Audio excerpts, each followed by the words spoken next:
আসসালামু আলাইকুম। আশা করি সবাই ভালো নাই। আসলে ভালো থাকার মুহূর্ত বর্তমানে বাংলাদেশে বিরাজ করছে না।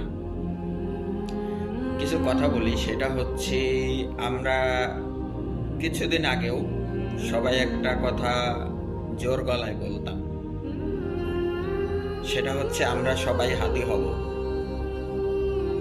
এই কথাগুলো না আস্তে আস্তে মিলিয়ে যাচ্ছে, হারিয়ে যাচ্ছে। আমরা কি সবাই আদৌ হাদি হতে পারবো? এটা সম্ভব না। হাদি একজনই ছিল, এবং হাদি 100 বছরে একজন জন্ম নেয়।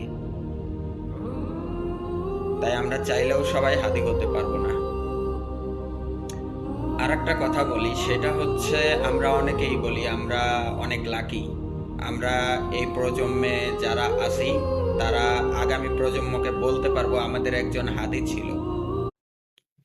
হ্যাঁ, এটা আমরা অবশ্যই গর্ব করে বলতে পারবো যে আমাদের একজন হাদি ছিল আমাদের পরবর্তী প্রজন্মকে। কিন্তু একটা কথা কখনো চিন্তা করে দেখছেন, পরবর্তী প্রজন্ম যখন আপনাকে প্রশ্ন করবে আপনারা হাদি হত্যার বিচার করতে পারেন নাই, তখন কি বলবেন? পরবর্তী প্রজন্মকে আপনি এটা বলবেন যে আমাদের একজন হাদি ছিল। পরবর্তী প্রজন্ম যখন আপনাকে উল্টা প্রশ্ন করবে আপনারা কি হাদি হত্যার বিচার করতে পারছেন, কি বলবেন তাদেরকে? আসুন না সবাই মিলে একটু চেষ্টা করি, সবাই মিলে একটু চেষ্টা করি হাদি হবার। শুধু মুখে নয়, কর্মে আমরা হাদি হই।